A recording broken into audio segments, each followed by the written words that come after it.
ímpio que ficou, vai ficar mais ímpio ainda. É. Vai ficar mais revoltado de saber que foi levado os seus parentes e ele ficou aqui. É verdade. Nós temos aqui uma parábola, né, Marini, maravilhosa das 10 virgens, em Mateus 25, 1,13, que deixa bem claro que a porta da graça se fecha, né? Sim. Então, o reino do céu será semelhante a 10 virgens que, tomando as suas lâmpadas, saíram ao encontro do esposo. Nós sabemos que o esposo é Jesus e a noiva é a igreja, né, Marini? Isso é claríssimo na Bíblia. E 5 delas eram prudentes e 5 loucas. Vejam que eram 10 virgens, ou seja, 10 crentes. Não está falando de ímpia aqui, está falando de crente. Mas 5 delas eram prudentes e 5 loucas. As loucas, tomando as suas lâmpadas, não levaram azeite consigo. Nós sabemos que o azeite é o Espírito Santo de Deus, né, Marini? Mas Sim. as prudentes levaram azeite em suas vasilhas com as suas lâmpadas. E tardando o esposo, tosquenejaram todas e adormeceram. Mas à meia-noite ouviu-se um clamor. Aí vem o esposo, saí-lhe ao encontro. Então todas aquelas virgens se levantaram e prepararam suas lâmpadas. E as loucas disseram às prudentes: dai-nos do vosso azeite, porque as nossas lâmpadas se apagam. Mas as prudentes responderam, dizendo: não seja o caso que vos falte a nós e a vós, ide antes aos que o vendem e comprai-o para vós. E tendo elas ido comprá-lo, chegou o esposo. E as que estavam preparadas entraram com ele para as bodas e fechou-se a porta. Depois chegaram também as outras virgens, dizendo: Senhor, Senhor, abre-nos a porta. E ele respondendo disse: em verdade vos digo que não vos conheço. Vigiai, porque não sabeis o dia nem a hora em que o Filho do Homem há de vir. Ou seja, está claro que está falando do arrebatamento, que aqueles que estiverem cheios do Espírito Santo, que estiverem preparados, que estiverem com as suas lâmpadas cheias de azeite, vão subir com o Senhor. As outras virgens, as loucas, que são os crentes desconcertados, o Senhor vai fechar a porta, que é a porta da graça, e não terá mais jeito de entrar, né, Maria? Aqui, 5 loucas, muitas pessoas podem pensar, porque eram loucas de hospício. Não, nada a ver. São virgens que não estão vigiando, aguardando, esperando a chegada de Cristo. E a porta da graça se fechando não tem mais jeito, né, Marini? Quem tem que entrar, entrou. Muitas pessoas têm esperança que depois do arrebatamento, ele ainda terá salvação através do sofrimento. Mas sofrimento não salva ninguém. Não. Como as boas obras também não salvam. Mas o sofrimento seria muito fácil sofrer bastante aqui. Uma pessoa tem uma enfermidade bem grave, com muita dor aqui no mundo. Não precisa nem aceitar a Cristo e é salvo, porque sofreu bastante. Isso é absurdo, isso é antibíblico. Aí são os santos que muitas igrejas acham que são os santos e salvos porque sofreram demais. São pessoas que foram muito doentes. Ou então, Mariani, a teoria do purgatório, que é totalmente antibíblica, né? Que a pessoa morre sem ser salvo, mas vai lá no purgatório, sofre, purga e vai para o céu. Isso é absurdo, porque isso invalida o sacrifício de Jesus. Se Jesus veio e morreu por nossos pecados, derramou o sangue dele na cruz para que fôssemos salvos pela fé, quando nós achamos um outro caminho de salvação, esse outro caminho invalidaria totalmente o sacrifício de Jesus. A mesma coisa é a reencarnação, que muitos acham, cada vez que reencarna aqui na Terra, vai purificando até se tornar um espírito puro, evoluído, puro, para merecer o céu. Então, está pisando no sacrifício de Jesus. É verdade. O sacrifício de Jesus perde todo o valor, né? Então, não é por sofrimento, não é por reencarnação, não é por obras. Não é por obra. A salvação é para aquele que aceita Jesus como Salvador e obedece a sua palavra. E não adianta, na grande tribulação, falar, eu vou pagar com a minha vida agora na grande tribulação que eu vou ser salvo. Não existe isso, porque isso também é heresia e invalida o sacrifício de Jesus na cruz. Nós temos que aceitar Jesus enquanto nós estamos nesse mundo, antes do arrebatamento, nos preparar, nos santificar, nos encher do Espírito Santo, porque depois a porta da graça será fechada e salvação não é pela obra, salvação é pela fé em Cristo. É muito claro, irmã Rosa, muito claro. A pessoa só contraria essa palavra quem quer mesmo polêmica. Porque aqui diz no verso 10, e as que estavam preparadas.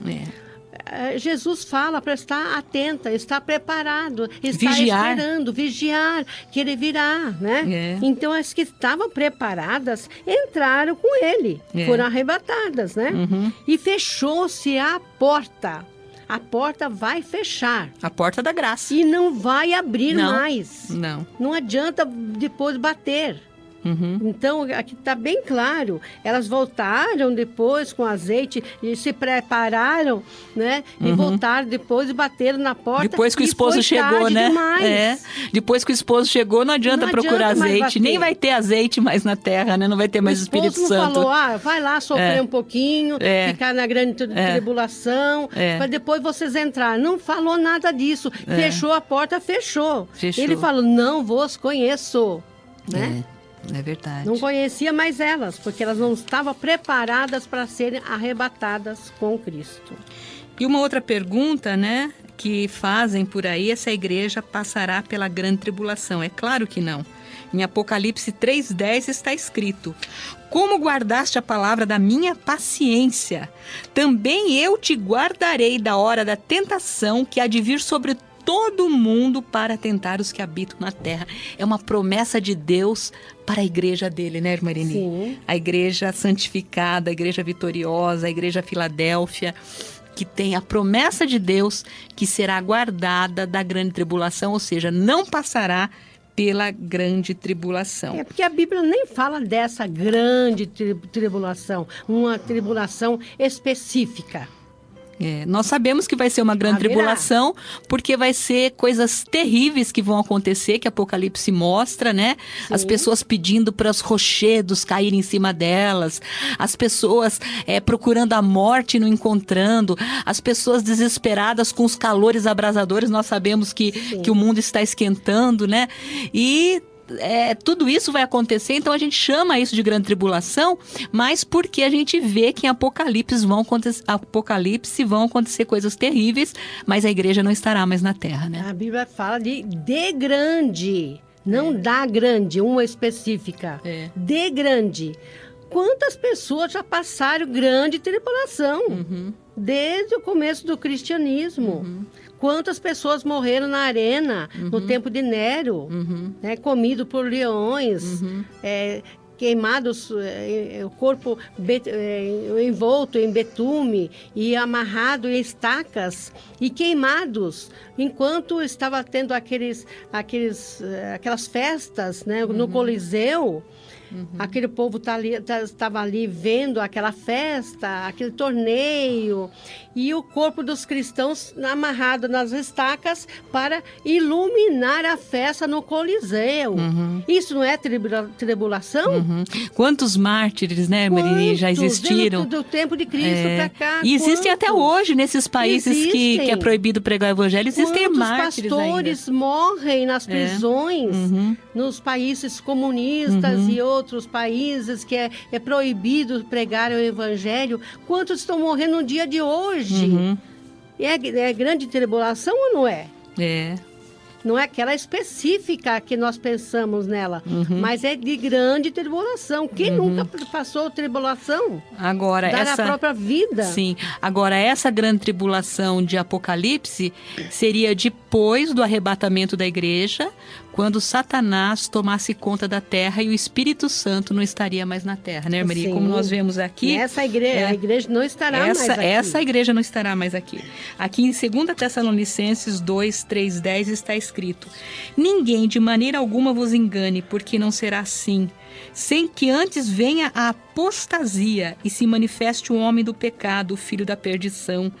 É o diabo, né? É o anticristo, o qual se opõe e se levanta contra tudo que se chama Deus ou se adora, de sorte que se assentará como Deus no templo de Deus, querendo parecer Deus. Não vos lembrais de que essas coisas vos dizia quando ainda estava convosco? E agora vós sabeis o que o detém. O que o detém, por enquanto, é o Espírito Santo, né, Marilene? Ele só vai se apropriar, o anticristo só vai tomar conta da terra depois que o Espírito Santo não estiver aqui na igreja do Senhor. E agora vós sabeis o que o detém, para que a seu próprio tempo seja manifestado. Porque já o mistério da injustiça opera. Já vemos a injustiça, mas o anticristo ainda não se declarou. Talvez até ele já esteja no mundo, mas ainda não se manifestou. Somente há um que agora resiste até que do meio seja tirado. O Espírito Santo vai ser tirado da terra. E então será revelado o iníquo, o anticristo, a quem o Senhor desfará pelo assopro da sua boca e aniquilará pelo esplendor da sua vinda, a esse cuja vinda é segundo a eficácia de Satanás, com todo o poder e sinais e prodígios de mentira e com todo engano da injustiça, para que os que perecem, porque não receberam o amor da verdade para se salvarem. Ou seja, vai estar o anticristo tomando conta da terra com os perdidos, com os ímpios, com os rebeldes, aqueles que não receberam o amor da verdade para se salvarem, e o Espírito Santo não estará mais na terra. O que está detendo a vinda do anticristo por enquanto é que o Espírito Santo está na terra junto com a sua igreja, mas na hora que a igreja for arrebatada, o Espírito Santo sai da terra e o anticristo toma conta de tudo, né, Marilene? Daí vem o caos, né? Vem o caos. E nós sabemos que a salvação é pela fé e não pelas obras, como está aqui em Efésios 2, 8, 9, ou seja, não vai adiantar sofrer na grande tribulação e achar que vai pagar com a vida, porque pagando com a vida vai ser salvo, porque não existe isso é heresia, como está escrito aqui em Efésios 2, 8 e 9, que diz assim: porque pela graça sois salvos por meio da fé.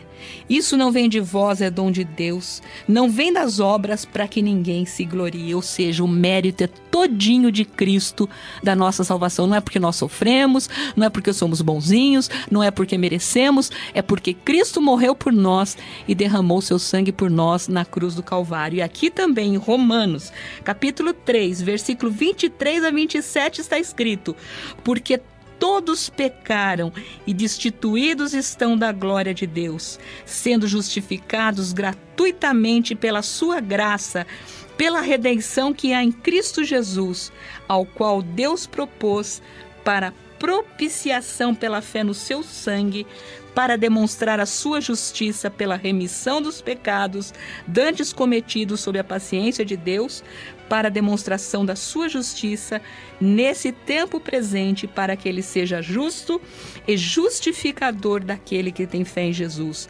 Onde está logo a jactância? É excluída. Por qual lei? Das obras? Não, mas pela lei da fé. É claríssimo, né, Maria? É muito claro, e muitas pessoas querem sofrer para poder ganhar a salvação, para merecerem a salvação. Não é por merecimento, é por graça, é por perdão, por bondade de Deus. Misericórdia de Deus, né, Maria? Somos salvos. Muitos fazem promessa, votos de ir de joelho até uma certa igreja, subir a escadaria de joelho, chega lá no final com o joelho em carne viva, para agradar a Deus, para ser salvo, para ter um galardão, para ter salvação. Meu Deus, isso nada adianta. Nem que a pessoa desse a sua própria vida, quanto mais sofrimento. A própria Bíblia fala, né, Marini, que Deus não quer sacrifício, Ele quer obediência, Sim. né? Depois de convertidos pela fé e salvos pelo sangue de Jesus, nós passamos a obedecer a Deus, porque o Espírito Santo nos convence do pecado e nós deixamos as nossas más obras e começamos a fazer boas obras como consequência da nova criatura criatura que nós fomos transformados pelo Espírito Santo de Deus. E não o contrário, né, irmã Nini? Somos salvos pelas obras. Não. As boas obras são consequência da salvação que Cristo operou em nós, né? As boas obras são para galardão. É diferente de salvação. Muitos terão a salvação e não terão um galardão, porque não tem boas obras. As boas obras vão seguir o crente para a eternidade, para galardão, não para salvação. E a melhor boa obra que nós podemos fazer, né, irmã Nini, é a obediência, né? Porque o próprio Senhor Jesus diz que Ele ama aqueles que guardam os seus mandamentos, né? Sim. E por isso que a Bíblia fala também que a fé sem as obras é morta, ou seja, as obras que Deus espera de nós, acima de tudo, é a nossa obediência em Cristo Jesus.